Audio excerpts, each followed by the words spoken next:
Hey friends, think you're ready to start planting? Not yet.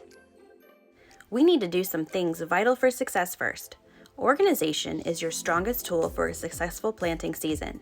It keeps you on track, keeps your seeds on one spot so you're not searching the house or garage and then finding your seeds too late to plant. So grab a nice cup of tea, gather up your seeds, and let's get to work. At the end of this video, I'll also show you my complete garden binder. I might have a problem, guys. It's a lot of seeds. You can see how this can easily become really overwhelming and hard to keep track of. So today we're going to organize, we're going to get everything put together in a chronological order of planting so that I can really easily just look from 1 week to the next week to be able to start planting things in the summer, and it'll all be all ready and organized, so I'm not having to reorganize this every time I'm looking for seeds to plant. Go ahead and pick up some of these. They're like, what are they called? They're for baseball cards or like trading cards or things like that, and they have slots in here. You can get them at any place that sells office supplies, Walmart, Staples, Office Depot, Amazon, I'm sure has it, any of that. For my seeds in jars, I'm going to take 3x5 cards, cut them in half, write the seed information on these, and then slip them into the page protectors. They also have options if you want to make it colorful and match. They have different colors of 3x5 cards. I'm just going to be using white today, but you can get like multicolor packs, and then you can do all your lettuces on pink or all of your peas on green or different things like that, so that you can keep it a little bit more organized so your eyes can really easily go to what it is that you're looking at. Quite a few of these bottles of seeds I've gotten from friends or traded from different seeds that I've had, and I don't have the seed packet to look at the information. I can use my charts and write that on the cards, or I can look up on Google for when is the right planting dates for each of these things. So if you don't have the information for your seeds, you can always look it up and put it on your card.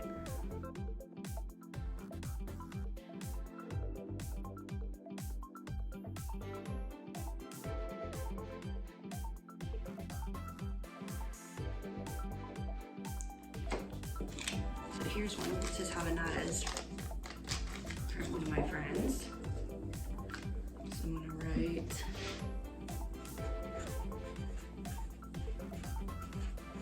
Havanada, and then because I don't have the seed packet for this one, I'm going to pull out my handy dandy chart.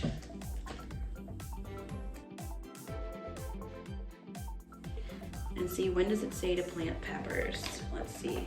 So we are, here I am Piedmont, so in the spring it would be April 15th to June 15th. So I'm going to write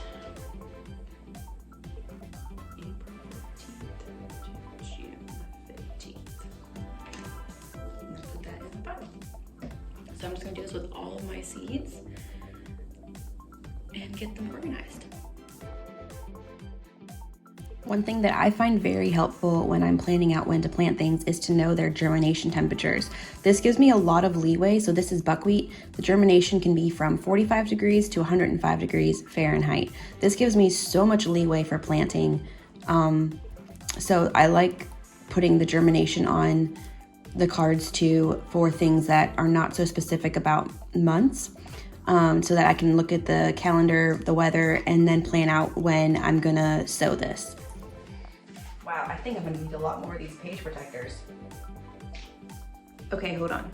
There must be more seeds missing because I don't see any of my herb seed packets. Where would they be? I found it. Told you guys I have a problem. I might be a seed addict. So I had started this binder in the fall. Oh man, I have all this.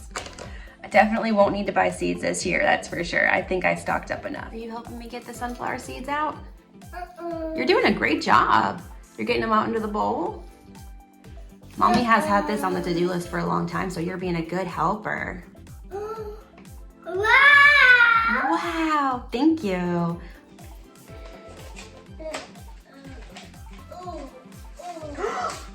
I did get asparagus, yes.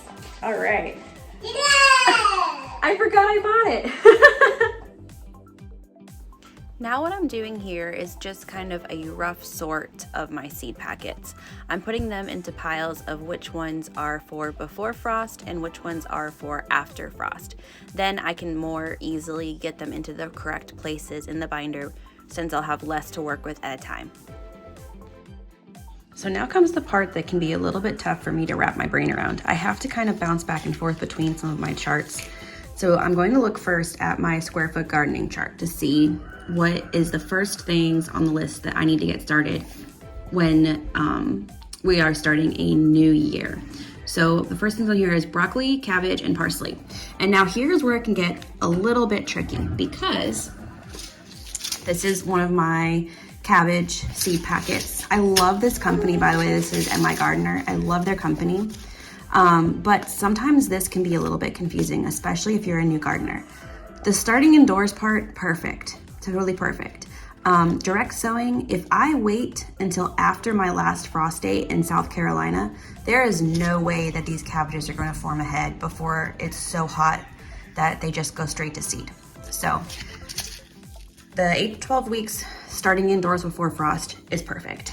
So then on my South Carolina chart, with cabbages, it says to direct sow outside from March 15th to April 30th. And then it has our fall dates on here too. So what I'm gonna do is write on the front of this package the dates for starting indoors and then the dates for direct sowing in the ground for both fall and spring. So here I have my dates for starting indoors and my dates for direct sowing. And then I'm just going to slide that into my page protector so that I can see really easily where I'm at. I did just notice something. So this package is from 2021 and this package is for 2022. So they have updated their recommendations for direct sowing. So the new package says as soon as ground is workable. So just wanted to note that they did update their planting recommendations on their seed packets. I know this is a lot of seeds, but I was also planning on starting some seeds for the plant sale in the spring, so I guess that's kind of part of my excuse for having so many seeds, maybe. Some of this stuff you can plant once and you'll never have to plant it again, so. To fit my seed packets into the pockets, I have to fold them in half. So I'm writing on the front of each packet the planting dates for the fall and the spring or the summer, whichever is applicable, and then putting them into my pockets. I got my seed binder all organized just in time for the new seed catalogs to arrive. I may have to do some tweaking in this binder, but this is gonna really help me stay on track when it comes to time to plant in just a few weeks. I'm gonna get seeds started indoors. And then in a couple months, we're gonna start planting outside. So having my binder organized is really gonna help me stay on track with this process, make sure I'm not forgetting about any seeds or missing any seeds in some hidden cranny in the house, which I'm known for doing. And don't forget your root vegetables that are hanging out in your garage, like your sweet potatoes and your potatoes. Make sure those make it into your binder. If you want to take this a step further, you can also make a calendar like the one that I had in my binder. Let me know in the comments down below what other ways you like to keep yourself organized when it comes to planting season or any other tips you have. So here is my completed seed binder. I am going to tweak a couple things and move a few things around now that I'm looking at it, but this is a great first step in getting myself organized and ready for a new planting season. Stick around for the complete binder tour coming up. In my garden binder, I keep tags from plants that I have bought or trees that I have planted that I want to remember. And I usually put the date on there too that I got it and planted it. I have lots of random stuff in the front here. And then I have, for my area, our agricultural extension has a chart for the planting dates for my area for spring and for fall, and this has been really helpful. There's some more tags from things that I had purchased. I tried to start a garden journal last year, that didn't last very long. I have plans for gardening in the future, for the barn, and then I have this chart here. I made this when I was first starting the garden, just a week by week when to plant, and this was when I only had a few squares. I didn't have the huge garden that I have now, so I even had it like which square these things were going into. I don't know how useful this will be to me now, because I mean I can still use the week by week, but if you're starting out and it's small, this might be something that might be useful for you. I just made this based off of the Square Foot Garden book. Use their chart. There's a lot of stuff that is not in the Square Foot Garden that I had to go look up on my own. This is another chart for Greenville. These are some pictures of gardens that I really like. Different greenhouses I like, different raised beds that I have liked. So I'll take pictures. I'm not a very creative mind. Like if someone just said to me, how do you want to make your garden? And I just had like a yard of grass, I would have no way to picture what I wanted without having some kind of idea. That's just, my brain just works that way. I tried to break down, this is what this is, I tried to break down how much I would need to plant to feed the family. I have in here old plans from years past of what's getting planted where, how I want to redo the back garden, the front rose bed, and I think that's pretty much it. And then I just have old plans from my very first Square Foot Garden when I just had my 3 little boxes and I was much more organized because it wasn't so overwhelming. And I also have in here a chart that I got from our library, specifically for our area, also based on Square Foot Gardening. So I try to put stuff in here that is information that I need to remember. There's companion planting stuff in here. I am a very chart and list kind of person because I don't retain a lot of information very well unless I'm constantly using it. So if I'm only planting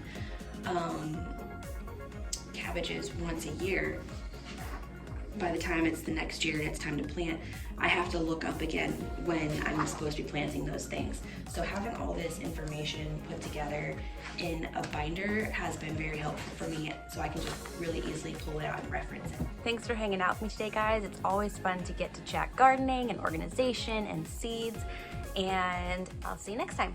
Bye.